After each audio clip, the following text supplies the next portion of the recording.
Good morning बेटा। अभी हम लोगों ने बेटे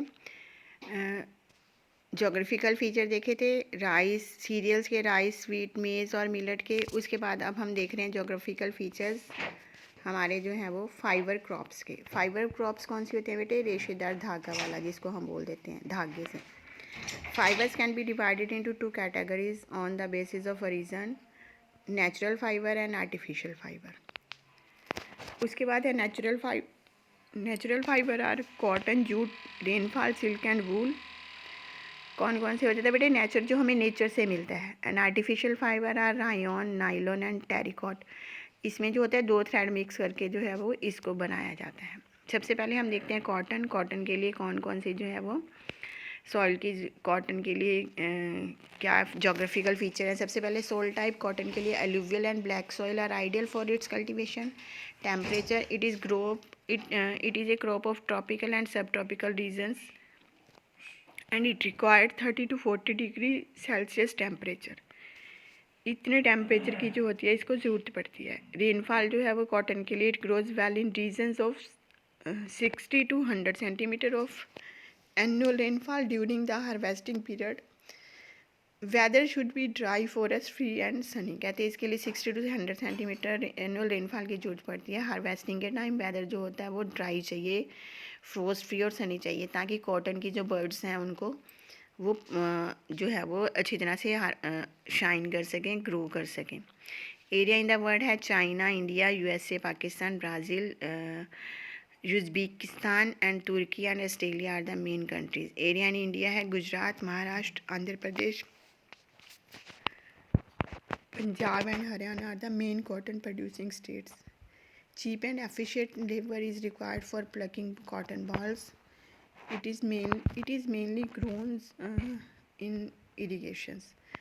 कहते हैं इसके लिए, इसकी बॉल्स को प्लग करने के लिए लेबर्स की बहुत ही ज़्यादा ज़रूरत पड़ती है। उसके बाद कॉटन के बाद है बेटे हमारा जूट।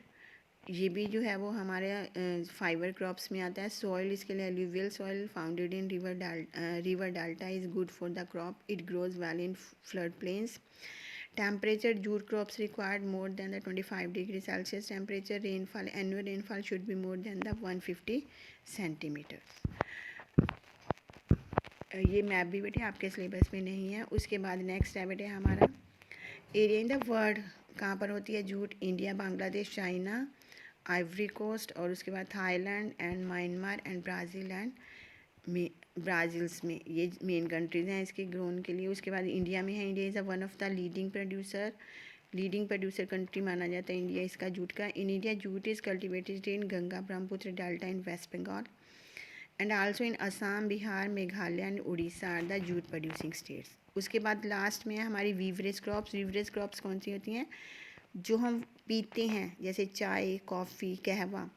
कहते हैं वीवरेज क्रॉप्स में teas and coffees are the two important beverage crops. Tea के लिए soil deep, well drained, fertile alluvial soil good for the crops and temperature grows well in the hot and humid conditions of the tropical and सब tropical region. Temperature इसके लिए चाहिए होता है 20 to 30 degree Celsius. Rainfall, it needs 150 to 300 centimetre of annual rainfall. Hilly slopes are ideal for its cultivation. Area in the world China, India, Kenya, Sri Lanka, Turkey, Indonesia, Vietnam, Japan, Iran and Argentina are the leading producers of tea. Area in India है Assam, Kerala, Tamil Nadu and West Bengal are the major tea producing states. उसके बाद last में है coffee.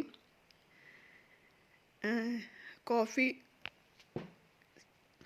Soil type. Coffee के लिए बेटे well drained fertile soil in the hilly slopes. Temperature, coffee plants needs hot and humid climate. The ideal temperature for its cultivation is 50 to 28 degrees Celsius. Rainfall coffee के लिए चाहिए होती है. Rainfall इसके लिए रिक्वायर्ड है बेटे, rainfall required 150 to 200 centimetres. Irrigation is required where the annual rainfall is less than 180 centimetres. इसके लिए एनुअल रेनफॉल इतनी चाहिए होती है. उसके बाद है बेटे हमारा नेक्स्ट एरिया इन द कहाँ कहाँ पर जो है वो इसको उगाया जाता है. प्रोड्यूस ज़्यादातर कॉफ़ी जो होती है वो वियतनाम. उसके बाद है वियतनाम के बाद इसमें इसमें थोड़ा ये क्लियर नहीं हो रहा बेटे, इसको दूसरी बुक में से आपको जो है वो करके भेजेंगे। इंडिया में ज़्यादातर जो होती है आपको कर्नाटक के एरिया में, जो तमिलनाडु कर्नाटक इसमें साउथर्न पार्ट में ज़्यादातर होती है। इसको एक बार देखना। उसके बाद लास्ट में हमारा एग्रीकल्चर डेवलपमेंट टॉपिक है, ये हम नेक्स्ट वीडियो में देखेंगे।